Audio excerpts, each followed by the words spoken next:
Good evening, everyone. Welcome to the launch of Fishnets Fantasies, a novel by Jane Doucet, who you can now see on your screen. I'm Whitney Moran, managing editor of Nimbus Publishing and Vagrant Press, and I was delighted to be Jane's editor on this fantastic romp of a book. No matter where you're visiting us from today, I want to acknowledge the land that Nimbus Publishing and its employees occupy. We are located on unceded and unsurrendered Mi'kmaq territory in Kjipuktuk, Mi'kma'ki. We are settlers here and grateful guests.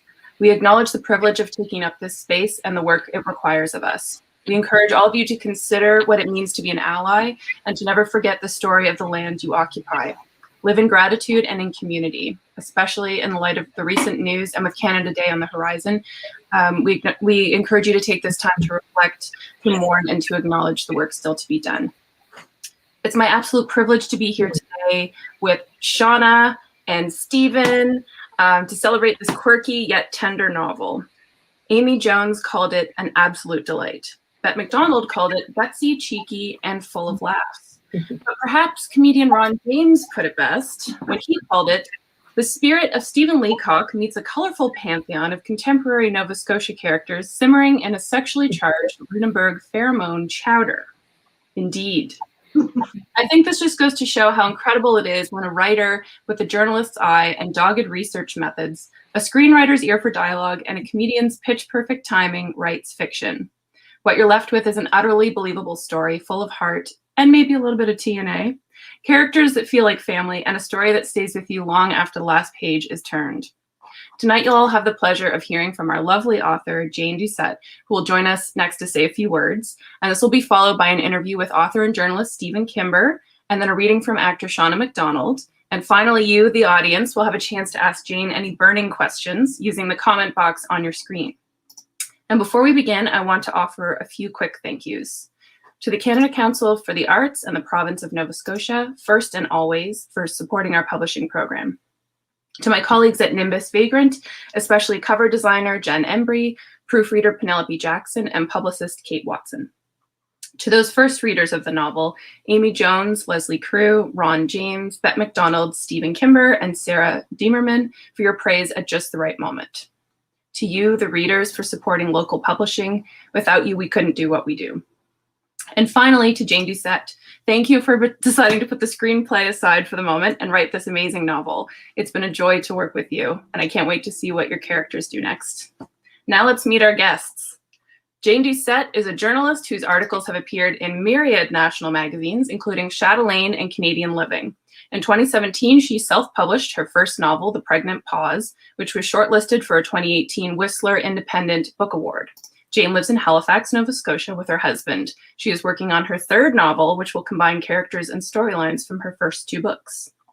Stephen Kimber is an award-winning editor, writer, and broadcaster, and the author of 12 books, including 2 novels and 10 works of nonfiction. His most recent nonfiction book, Alexa, I feel like I have to, there's an exclamation point, Alexa, Changing the Face of Canadian Politics, is published by Goose Lane Editions. His most recent novel, The Sweetness and the Lime, was published by Vagrant Press in fall 2020. In his other life, he's the co-founder of the University of King's College Master of Fine Arts in Creative Nonfiction program. And Shauna MacDonald is a Nova Scotian actress and filmmaker whose credits include Trailer Park Boys, Murdoch Mysteries, and CBC's Little Dog. Her first feature film, True Love, took home 15 international awards and is available on Apple TV. Shauna has shared screen time with Sir Ben Kingsley, Jeff Goldblum, and Katie Holmes, and is very honored to add Jane Doucet to this list tonight. She resides in Toronto with Leo, her very dramatic whippet, who we've been told is in the background somewhere. All right, now I'm going to leave it to Stephen and Jane. Please take it away. Asking me some questions. I have some thank yous too, and they're very short, and I made a list. So first of all, to Vagrant Press for publishing my book, to Whitney for hosting this launch and doing an incredible job editing my book, to Stephen for agreeing to interview me. You are my favorite journalism school professor, so this is a treat. And to Shauna for doing a reading. I loved you as Tammy in CBC's Little Dog.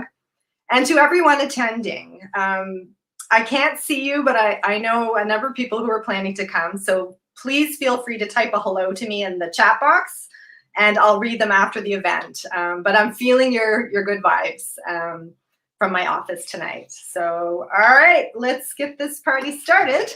It's Q&A time, Stephen. Okay, thank you very much. Welcome, everyone. It is great to see you, Jane, and congratulations on the publication of this novel. Let me start by asking you, was there a moment at some point when you thought, this has to be my next book? Yes, and that was when I realized it was going to be too hard to write a screenplay. and the idea just would not leave me alone. So I thought, it's, you know, the first idea I had for a book didn't leave me alone either, and became a novel. So that's when I tried writing it as a screenplay. I did 10 pages and said, this is too hard. I can't do it. Not my type of writing. And but I can turn it into a novel, or at least I'm going to try. Tell us about the idea then, just a little bit, so that we can put that in context. What was it that about the idea that grabbed you? Well, it's a long story, and I'll try and shorten it. But Craig and my husband and I were talking about what would we do if we won the lottery. This was almost 3 years ago now, and I said, well, you know, we love our house, we love our neighborhood, so we fix our house up here, but let's buy, in our minds, a second house somewhere else, a vacation house. And Lunenburg was the first place we vacationed as a couple 7 years ago. So I said, oh, let's buy a house. We'll buy a house in Lunenburg, but we're only 49 years old, which we were at the time. So we can't just do nothing. So what will we do to occupy our time? I said, I know, we can open a business. Neither one of us are business people, but I said, what does Lunenburg need that it doesn't have? It doesn't need any more restaurants or cafes. It doesn't need any more tourist shops. And then I just said, I know, a sex shop. And we thought that was hysterical. And that was the first moment where I went, oh, what a great TV series that would make, like the Beachcombers meets Grace and Frankie. So that's where the idea came from, was that it was going to be a TV series. Okay, so before your first book, The Pregnant Pause, you would have been best known as a magazine writer and an editor. But I guess the question is, were there things that you wanted to say in that novel about women in their 30s, about pregnancy, about babies, that you felt you couldn't really write as nonfiction, or that perhaps you could just express more effectively in a novel? Well, The Pregnant Pause was my story. So the main character, Rose Ainsworth, is really me, very thinly veiled. But all the other characters pretty much were composites of other people I knew, because they were from experiences I had had. So if I had written that as nonfiction, I think there would have been some people who were not too happy with me. So it's much easier with fiction, where you can, you know, go beyond the facts, and also resolve things in a way that maybe they didn't in real life. So yeah, I had never written a novel before, and I wanted to try it. So. And that worked out okay for you? I worked out okay. And that's what I wanted to do. Yeah, and gets you going here. So is that same sort of sensibility there in Fishnets and Fantasies as well, that sense of a story that you wanted to tell that wouldn't be easy to tell in nonfiction? Fishnets and Fantasies is different. I looked at it differently because in my mind it was a TV series, and every chapter played out in my mind as an episode. And so it was fiction. I had characters that were, you know, from as young as 34 to as old as 79. And so it was really very different. It was completely made up. So there was no nonfiction about it. And I'm 52, so, and I don't remember what it was like to be 34. I have to go back and read The Pregnant Pause to get some insight into that. Because, you know, the over 50 memory is not reliable, as I like to say, Stephen, as you know. So yeah, it was just, this was two completely different writing experiences. So you write funny, and sort of perhaps a lot of times laugh out loud funny, and I know that from experience. But your stories also resonate on a kind of another level with readers. And I know looking through some of the reviews that were in your, in the online and Goodreads and other places, the word that pops up over and over again is relatable. Is that a combination, funny and relatable, that was part of your ambition when you were writing your novel? I don't think consciously. I know I like to read books that I can relate to. So maybe subconsciously. But I think with the pregnant pause, I was feeling a certain way. And I thought I felt very alone. And I thought, I can't be the only person who's feeling like this. So maybe I can, if I write this novel, I can be the voice for other women who are. And I actually just 2 days ago got a Goodreads review from a woman who had, a 34-year-old woman, I don't know, who had bought Fishnets and Fantasies and liked it so much she then bought The Pregnant Pause and wrote a very personal review on Goodreads saying that she's struggling with infertility. And she said, I wasn't even sure if I could read this book, but I felt so alone until I read this book. And thank you for writing this book. I just got goosebumps. So, I mean, that's not, that is, yeah, that's, I guess I wrote it for myself to feel better and hoped I would reach other women. And I did with that one. And with this one, it's still, I think the early reviews are in and they're positive, but it's more, I think, people saying, oh yeah, I've got a bad hip. Oh yeah, I've got a bad back. And more that they just found it hilarious as opposed to those deeper messages that were in The Pregnant Pause. Although some of the messages I would think are also deeper because you're talking about people who are not written about all that often anymore, sort of people in their middle age and older and talking about things like sex. So, I would think that is probably, and I certainly have seen it in some of the reviews already that I've read, that there's that as well. Yes, I think so. And also, it is funny, but there's estrangement. One couple is, they're still living together, but they're estranged and they haven't had sex in a year and on the brink of divorce. Even Wendy and Paul Hebb, who Wendy is the one who's opening the shop, have their own marriage troubles. So I just feel like, I use this phrase a lot, over the course of a lifetime, when you get to be a certain age, you have gone through some hard times. And so I do write about those hard times, but I like to tinge it with humor and balance those hard times with humor. And I think people do relate to the hard times and see, that they can laugh about them as well. I don't know if that answered your question. No, it absolutely does. So let's talk first sentences for a second here. In The Pregnant Pause, the first sentence is, shortly before Rose Ainsworth's 37th birthday, everything went to shit. In Fishnets, it's the first time Mary Lonis and Lauren Pictou tried to have sex, it was a disaster. So how important is it for you when you're writing to have that first sentence just right? That's really important because when I go to read a book, I always read the first paragraph, sometimes the first page, but it's that first paragraph and that first sentence that if they hook me, then I'm in. Even if it's the first sentence on the back of the book cover, like the summary sentence. And I forgot about it, but I had bought one, bought a novel at Block Shop Books when I was there a couple of weeks ago, signing copies just for the shelf. And I read the back summary cover, outlined it wasn't even the full sentence. It was half of the first sentence. And I said, that's it, I'm buying it. So to me, that's your hook in. Mm-hmm. Are they hard to write? Do you find those that getting that moment right, or are they things that come off the top of your head and you suddenly know that you've got the right thing already?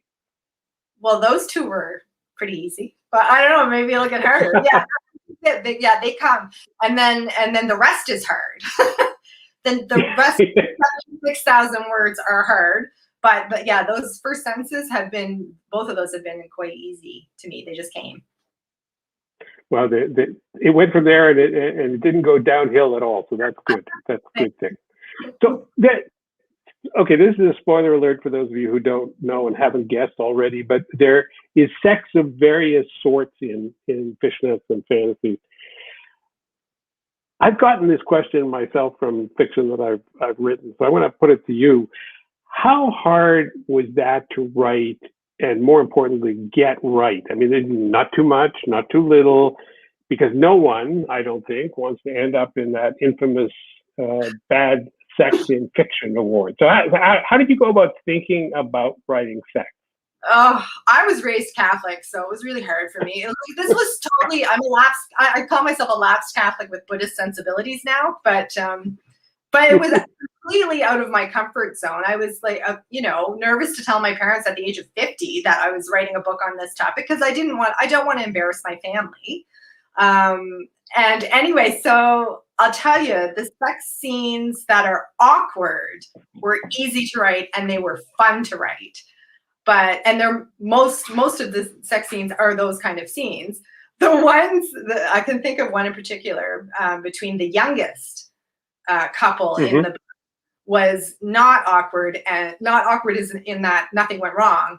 So it was a straightforward sex scene, and that was hard to write because I was like, ooh. And actually, I have to point to your novel, The Sweetness in the Lime, because I know I told you this after I read it, but I said, Stephen, your sex scenes were steamier than mine.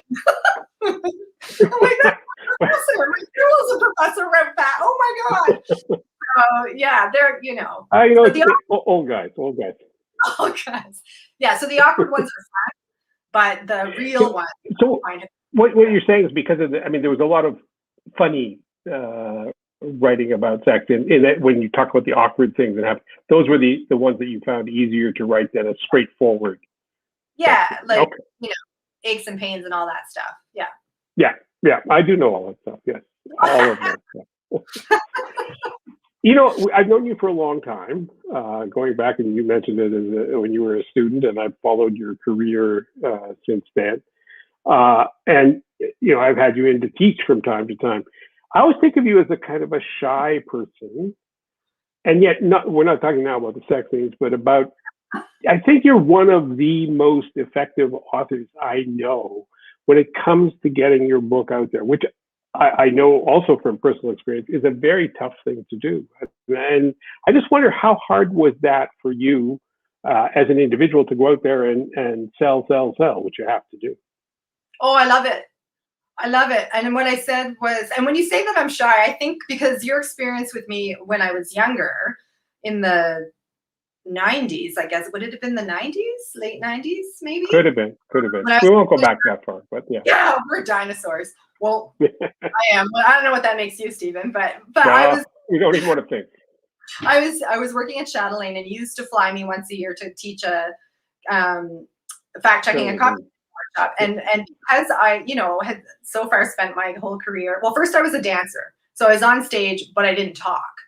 And then second, I was a copy editor at Chatelaine in a room with no windows and the door shut. And so, I'm a very social person, but then all of a sudden when I had to stand in front of a podium, even though it was a small class, it gave me great anxiety. So this actually format is perfect for me. There could be 5 people out there for this book launch, or 500. And I feel like it's just the 2 of us, Stephen. So I'm not anxious right now, but in that forum where I'm standing in front of a room at a podium and all the eyeballs are on me, so it's less shy and more anxious. But in person, like I would write people at Word on the Street and sell to people, talk to people for 5 hours and love every minute of it, because it's like, 2 or 3 people at a time. And that's my comfort zone.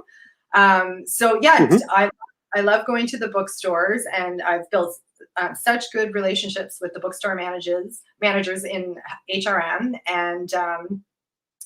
And so, yeah, I love talking to people. And I went to Carrefour Atlantic and Historic Properties to sign some books, where no one's doing public signings right now. But I'm just going in, slipping in, signing books that they already have on the shelf, and they're putting them back on the shelf. And as I was signing, there was a couple from Annapolis Royal visiting, and they were the right demographic. And I'm like, there's an opportunity right there.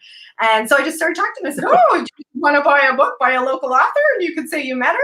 And they bought one. And I said, you know what? I have a mouth and I'm not afraid to use it. So I actually love doing that. Just, don't ask me to come teach for you at King's, because I'll still say no. Well, that's good because I'm retired from that stuff now, so I won't ask you. But Okay, thanks. you know, that ability to pitch your book is vital to getting it out there in, you know, a pretty hostile world and in a time of a pandemic. So that took a lot of work, I would think. Well, thanks, but I'm not the only one doing it. I mean, you're doing it as well. You have way more experience than I do. And social media. I mean, if it wasn't for social media, is a necessary evil. It's free marketing. It's tremendous. And I've never studied it. I don't have a strategic plan for social media. I just post stuff as I feel like it, you know. So probably doing it all wrong. No, I don't think so. I think you're doing it all right. But anyway, so let's moving on to another topic within the book. Fishnets and Fantasies is about a real place with recognizable shops and restaurants, and you really sort of, anybody who is from Nova Scotia or from Atlantic Canada, anybody who's been there, I think will get that twinge of recognition. Why was that important to you as opposed to just sort of saying, okay, this is a generic small town, and that would open up all sorts of other possibilities for you to invent things? Why a real place? Because when I read about real places, I will actually Google and say, oh, like, I want to know, is that restaurant a real restaurant? And then if I ever go visit there, I want to try it. It sounds interesting. Mm-hmm. I just thought it lended to the authenticity. And for people who don't know anything about Lunenburg, then it's might as well be fictional, or they'll learn something. I think part of the reason we read is to learn about places we haven't been. And Mm-hmm. also the feedback I'm getting from readers so far is that they're like, oh, I so much was recognizable and that was so wonderful. And I've, spent time in Lunenburg. No readers are appreciating it. But my husband and I joke that if we couldn't find a publisher, then we would change it to a fictional setting and we would call it Flunenburg. And we'd say Flunenburg, which is close to Capone Bay and Schwester. That was our plan. So, thankfully, we didn't have to do that. So you did find a publisher, and I guess the one question is, what's been the response of people in Lunenburg to your book? Have you had much response? I know it's still early, but still. No, I do know it's already sold out at La Have River Books. So and I didn't even know it was there. Someone went to buy a copy there, and she messaged me and she said they're sold out and they've ordered more. So I guess that's a good sign. And I know they're selling well in shop books, but no, I haven't heard from strangers who live in Lunenburg. I've heard from strangers who live in Halifax and Yarmouth, other parts of the province. But yeah, in Lunenburg. So if anyone in Lunenburg is attending tonight and has read it, I'll put a little note in the public chat for me. That would be good. So you've written 2 novels now, and they've both done very well for you. The finalist for an award for the first one. So, and Whitney in the introduction mentioned that your next book combines characters and storylines from your first 2 books. So can you give us a hint about where you're going with this and what sort of timeline we might be talking about? I can give you a hint. Well, I will say I've been telling people there's a treat for the Pregnant Pause readers in Fishnets and Fantasies. And so the third one, I'm calling it Lost and Found in Lunenburg. That's a working title. It could be scrapped. But I'm bringing back Rose Ainsworth, the main character in the Pregnant Pause. She was turning 37 in that book. I'm bringing her back at age 50, and she's going to move to Lunenburg to take over the sex shop from Wendy Hebb. So that's okay. That's all I'm saying now. And it's going to be funny. It's going to have, again, serious themes. I'm calling it my death book. So it's going to be about grief and full of gallows humor, which I love, kind of like Amy Spurway's Crow. That's the kind of humor I really love. So yeah, that's the plan. And so timeline, I'm hoping to finish it next year and submit it next year, which means then it would be, if it was accepted, 2 years. So maybe 2024. So patience. It does take time. This whole process, as we both discovered, takes more time than we expect it would, but there you go. I think it's probably time now to stop and translate ourselves over through the magic of whatever this is, this screen process here, Yes. and bring on Shauna and for a reading. So, Thanks, Stephen. Hi. thank you. Thanks, Stephen. All right, I'm taking a sip of water, Shauna. Oh gosh, go ahead. I love that you promote the heck out of your stuff. I shamelessly promoted True Love in my bio intro. I know, it's hard. I had to drag a bio. You have to. It's like, I don't know. And I'm like, yeah, no, you can do it. Everyone in the arts, you gotta Yeah. fend for yourself usually. Well, don't forget too, I'm a professional communicator. So that's There you go. what I do.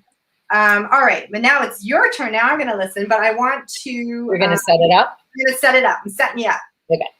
So I've asked Shauna to read one of my favorite scenes in the book. It's a book club meeting hosted by Wendy, the owner of Fishnets and Fantasies, and attended by Betty, her best friend, Mary, Lunenburg's mayor, Kathy, the United Church minister, and Sonia, a retired doctor. Notice, Shauna, I didn't say anesthesiologist. See, Yeah, love that for me. That's good. sorry. So it's a big deal that Sonia is attending this meeting because her husband, Booth, is circulating a petition to try and stop the sex shop from opening. Sonia and Booth live together, but they've grown apart. And as I mentioned earlier, they haven't had sex in a year. And oh yes, Betty doesn't like Sonia. So the women are discussing two books, 50 Shades of Grey and A French Woman's Guide to Sex After 60. Take it away, Shauna. Over on Oxnard, Betty perched herself on the couch in front of the coffee table and began helping herself to the red wine and cheese, crackers, and grapes. The others settled in next to her and in armchairs. Sonia hadn't told Booth about her evening plans. She didn't think he'd approve of her socializing with the enemy. He was at a board of directors meeting at the golf club when she'd left the house, so she hadn't needed to invent a story. After Wendy thanked everyone for coming, Sonia spoke first. To get us started, I thought I'd share part of a Psychology magazine article that analyzes 50 Shades of Grey, she said. She donned her black-framed Dolce & Gabbana eyeglasses and pulled out her iPad. Betty sighed and rolled her eyes. Christ on a cracker, Professor. That sounds riveting. I can't believe you read more than you had to for this meeting. Hang on. Yes, I can. I can't believe you used a 3-syllable word, Sonia shot back. She was growing weary of Betty's bullying. Sonia, why don't you go ahead, said Mary. Fostering diplomatic relations among warring factions was one of her mayoral strengths.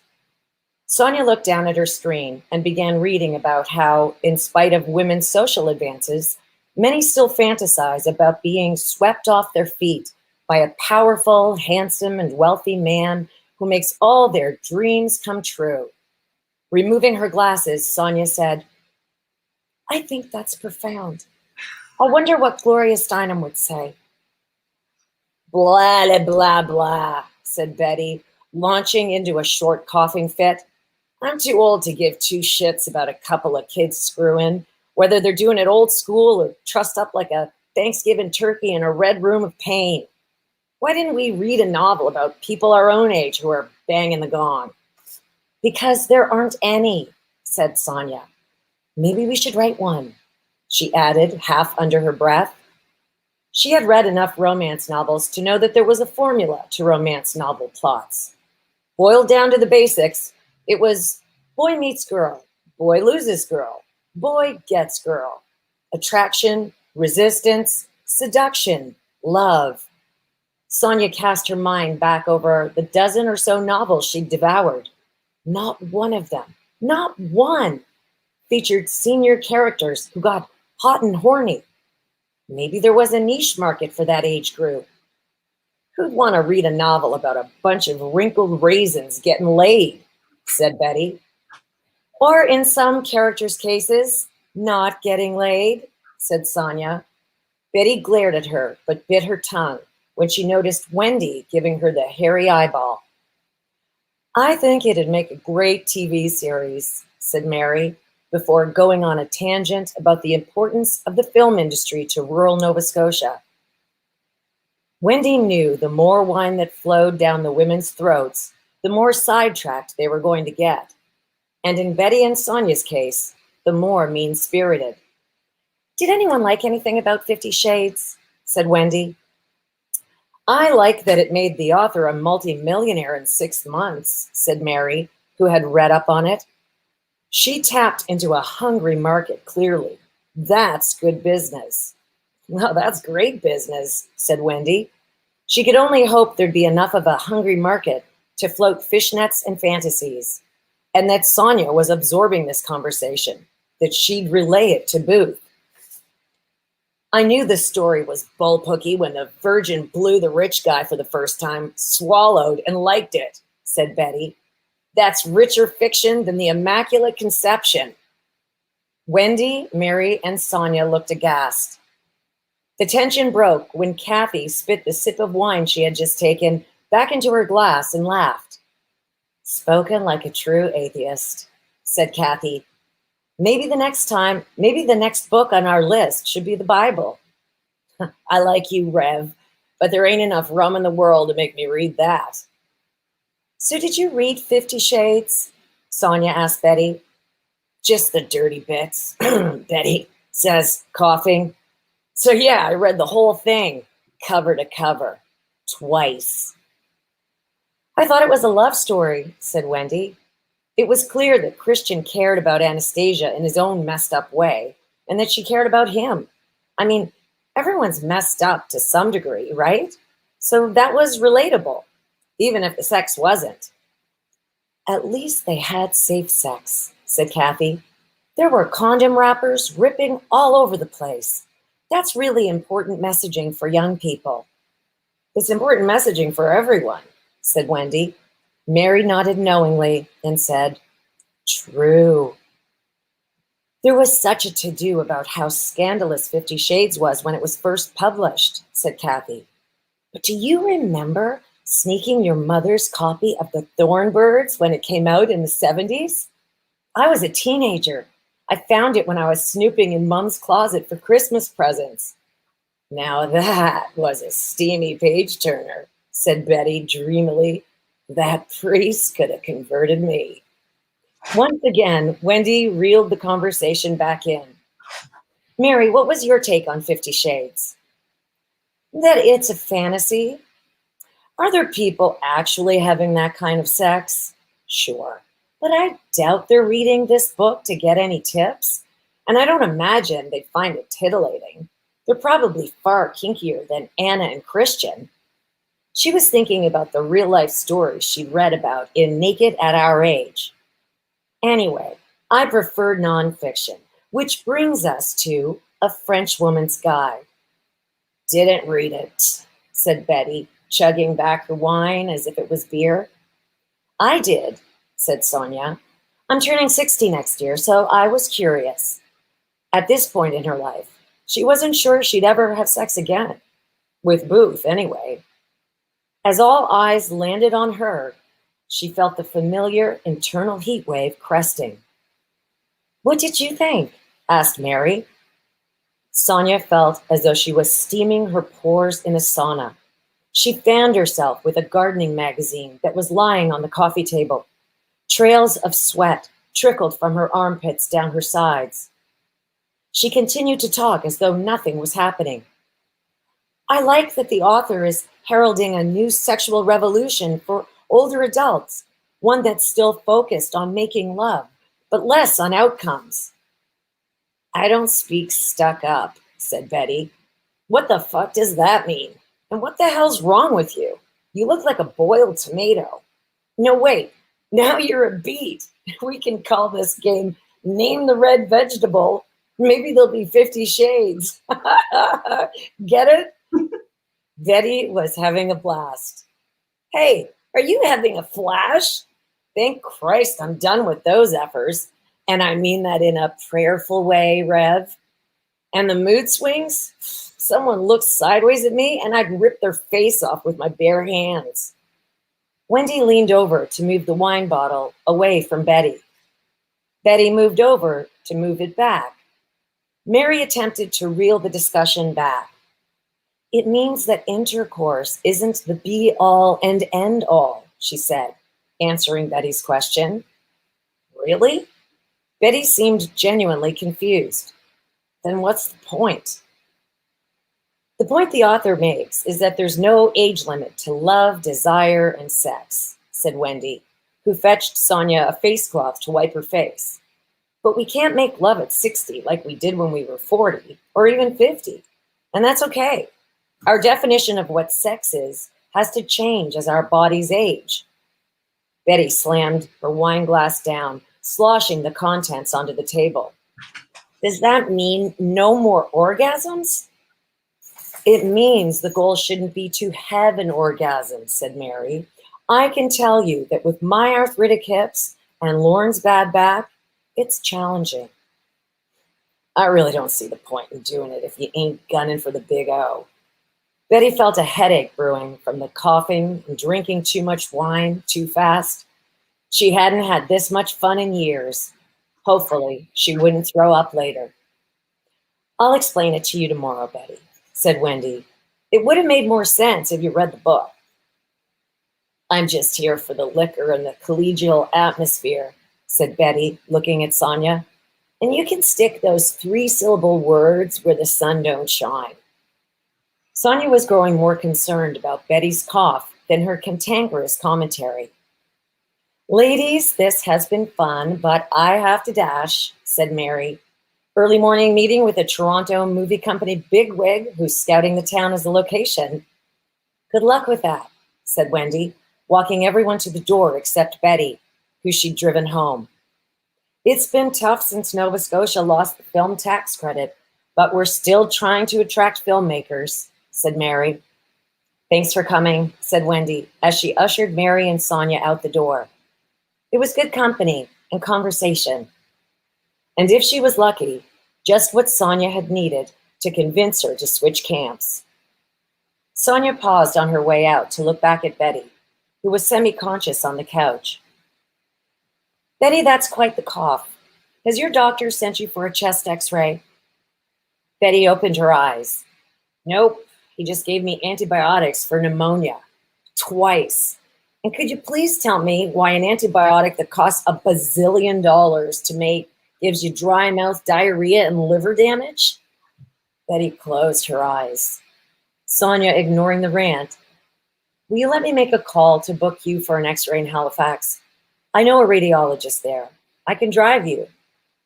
I don't need your charity, sister. You aren't my sister, and it isn't charity. You can buy me lunch. Betty sighed. She was too tired to fight. Wendy held her breath and prayed her friend would say yes. Fine, but you can buy your own damn lunch. Sonia and Wendy exchanged smiles. Maybe she doesn't know about Booth's interview after all, thought Wendy. Sonia thanked Wendy for an enjoyable evening and left. As Wendy turned around from closing the door, she heard Betty snoring. She spread a blanket over her friend and turned off the lamps. She texted Paul to alert him that they had an overnight guest and went to make chamomile tea. Before turning on the ignition, Sonia sat in her red Miata in the Hebs driveway. Something Betty had said had her mind working overtime. She couldn't remember the last time she had felt so energized. Although Betty didn't know it, Sonia owed her big time for giving her an idea for a project that would fill her days and give her purpose. She wanted to repay Betty by ensuring that her cough was checked out properly. Sonia fired up the convertible and felt her internal engine rev right along with it. She was going to write a romance novel set in Lunenburg and submit it to Romantic Escapes. It would be a secret in case the manuscript didn't get accepted. And she'd use a pen name, of course. She couldn't wait to get home and check out the publishing company's website. With every fiber of her being, Sonia believed that she could do this. She had known love, and now she knew what loneliness felt like. She was as familiar with romance novel plots as she was with the answers on the frequently asked questions page on the Canadian Anesthesiologist Society's website. Sonia wanted to be able to relate to the characters in her novel. They'd be older men and women, divorced, widowed, never married, lonely, moody, horny, not doe-eyed 21-year-old virgins with young billionaire boyfriends who had insatiable appetites for S&M. In recent days, Sonia had been feeling more hopeful about the time she and Booth had been spending together, but something was stopping them from getting too close. There might not be a romantic happy ending to her own life story, but she could write one for someone else. When Kathy got home, Derek was sitting in his spot on the couch reading. He looked up to greet her. "How was the book club?" "Fun, but I missed my Montreal book club girls." "Do you think they'll turn it into a regular thing here?" "I don't think so," said Kathy, unwinding her scarf and hanging it on the coat rack. "Mary's busy, Betty doesn't like to read, and Wendy won't have any spare time when the shop opens. That just leaves Sonia and me, which isn't enough for a book club. How was your night?" "Fine, the Leafs won." "That's good. What are you reading?" She could see the telltale gloss of a library book. Derek smiled and held it up so she could read the cover. 50 Shades of Grey. "I thought we could have our own private book club meeting." Kathy laughed and sat down next to him. "Did you now? And what did the librarian say when you borrowed it?" "It was Will, and he couldn't make eye contact. So I said, 'I hear this is up for a Pulitzer Prize, so I thought I'd check it out.'" He laughed. "I bet he did, and I bet he's read it too. Where are you in the story?" Derek opened to where he had placed the bookmark. He began to read, his voice slow and sultry. It was a steamy passage, describing Christian's masterful use of his hand and tongue to pleasure Anastasia, over and over and over again. Kathy could have ravished her husband right there on the couch. Instead, she chose to play it cool. By Counselor Young. "I'm surprised you chose 50 Shades instead of Sex After 60, she teased. "We aren't over 60 yet," said Derek. "Maybe we can move our book club meeting to the bedroom." He replaced his bookmark and set 50 Shades on the coffee table, then leaned over to kiss his wife, masterfully, with his tongue. Yay! Woo! It's hot in here. That was fantastic, Shauna. Thank you. Anesthesiologist Society's website. Nailed it. Congratulations. Bravo. Leo, did you hear Leo in the back? I saw him moving. Yeah. Come on, Leo. No, it was wonderful to hear our words come to life, spoken by someone of talent. I think narrating the audiobook, done deal. Yay, let's do it. So much fun. I love this book. It's so great, Jane. So everyone out there, read it now, ask questions. Yeah, I guess that's like, before the questions. My cousin is Betty, by the way. My friends on Yanaganesh are listening, and they know who I'm talking about. That's hilarious.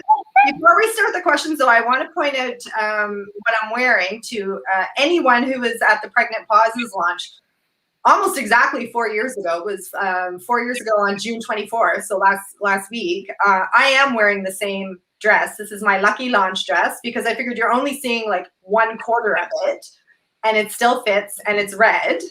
I keep moving my chair the wrong way, so yeah, matches the book. There it is. Yeah. There it is.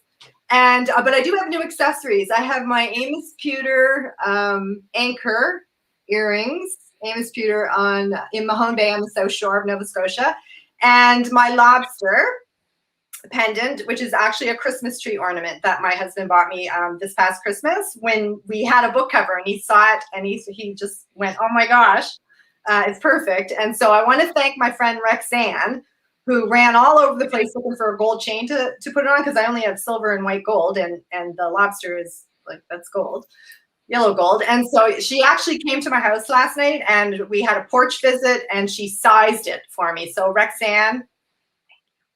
All right, now I'm ready for questions. Can I ask one? Oh yes, of course. I just because I've been reading these characters a lot, I'm just wondering, are they all different people to you? Are they components of the same kind of issues going through in different bodies? I mean, how did you decide on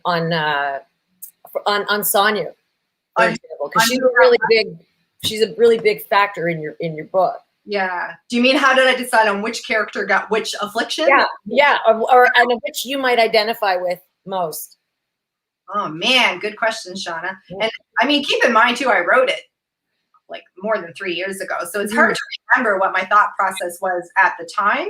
But I think and then I know there are a lot of characters, a couple of people, and you were one of them. But I have a male friend in his mid-60s who said I needed a chart to keep all the characters. So I'm like, I know. The Russian novel, first page. There were a lot of characters, and part of the reason I did that was because there were so many relationships that I wanted to show. I wanted a divorce character. I wanted a widowed character.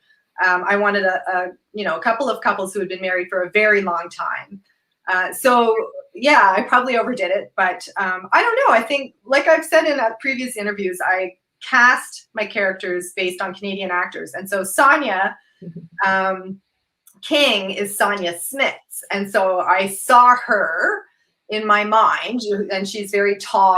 The Sonia Smits, very tall and elegant. And when I worked at Canadian Family Magazine, we had done a cover shoot with her, and I just, she was lovely. I'd interviewed her. So I don't know. I think it was kind of intuitive.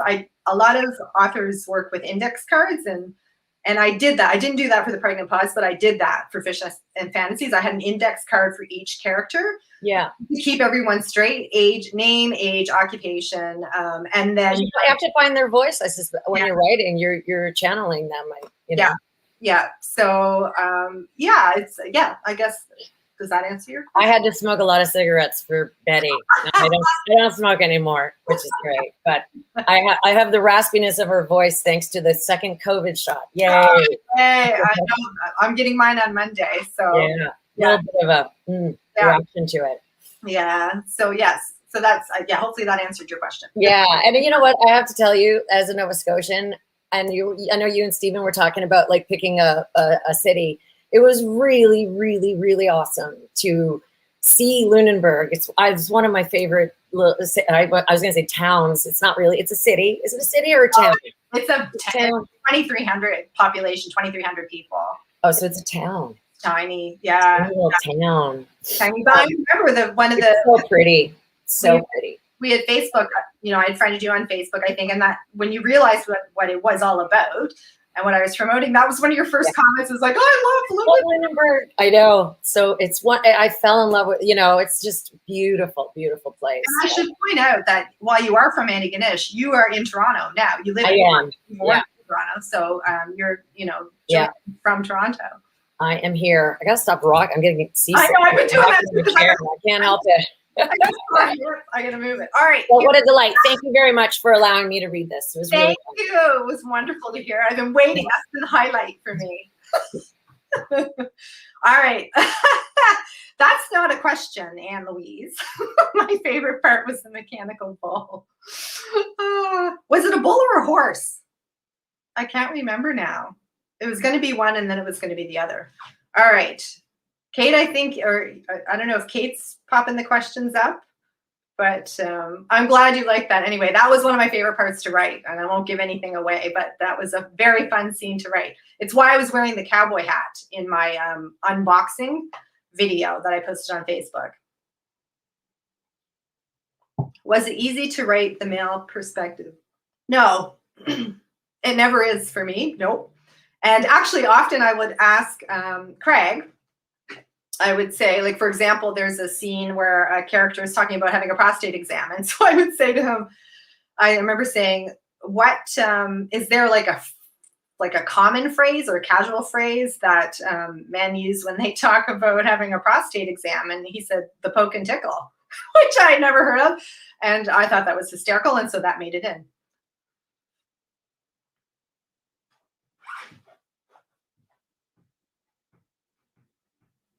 With the lobster.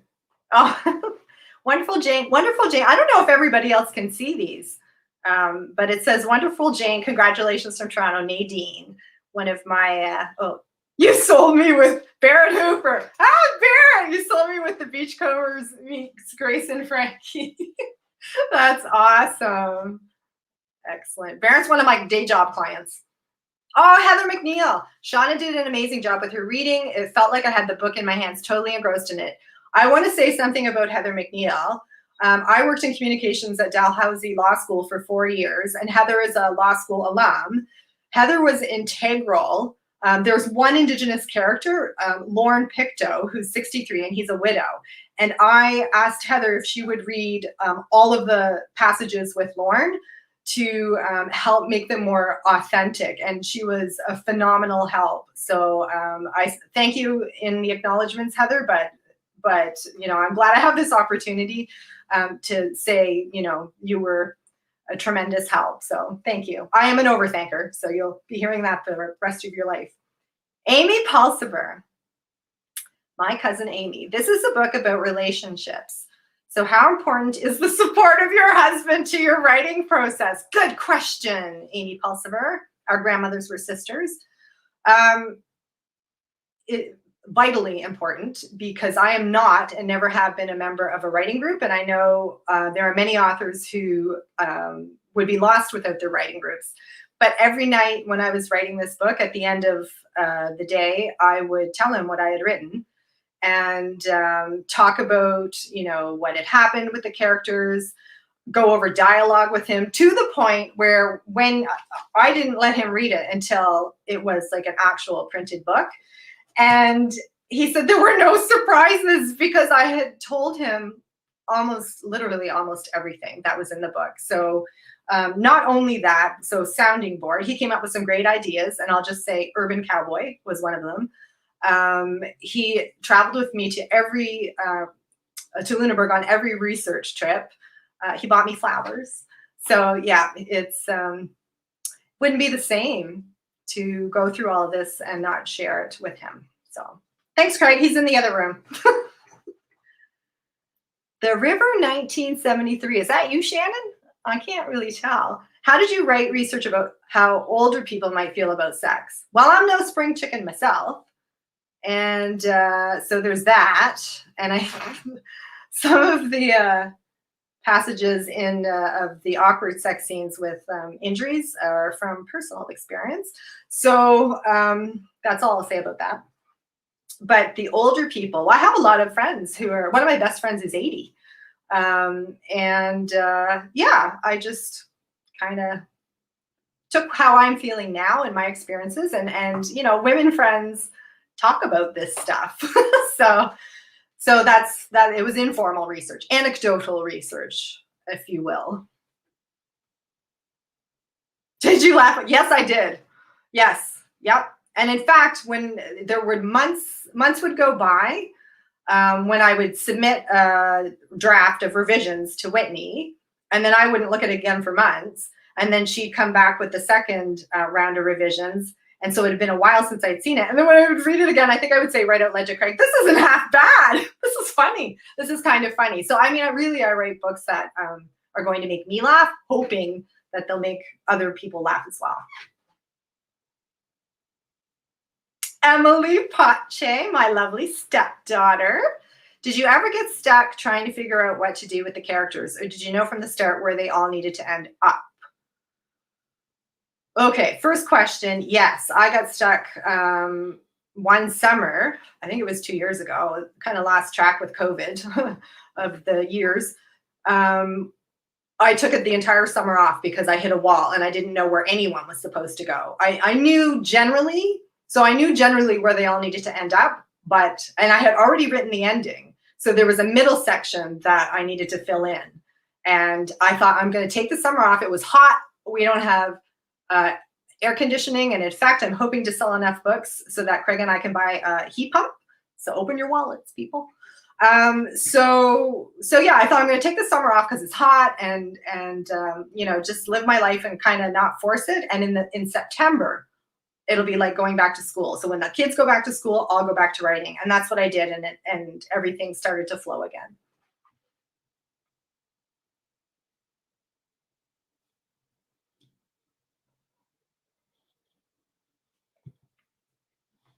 Oh, that might be it. Are we done? Available from independent bookstores, Indigo, Amazon, and Nimbus.ca. And if you go into a bookstore and you don't see it, just ask the staff member. Staff members are generally incredibly knowledgeable and helpful, and they will find it for you. Christina, thank you. It's really, thank goodness it's not as hot tonight because I've got all the windows closed to keep the noise out. As it was yesterday, I was sweating buckets, and we do have a portable air conditioning unit in the office, but it sounds like a Boeing 747 like idling behind me. So that's out in the hall now. It's not too bad. I brought my compact in case I needed to blot, but I'm all right.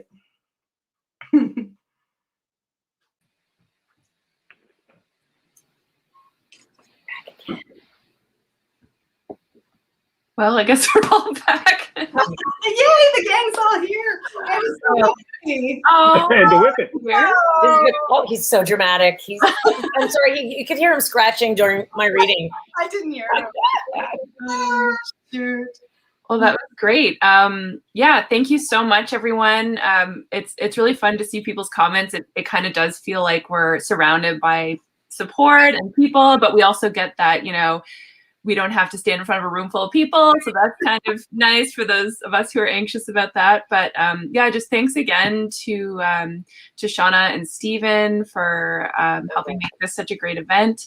And congratulations, Jane, for this wonderful book. Yay. And here's hoping you get your heat pump. And I'll do a GoFundMe page or crowdsource or whatever. That would be amazing. Yeah. We can put a sticker on the next printing, like the book that bought Jane. That'd be awesome.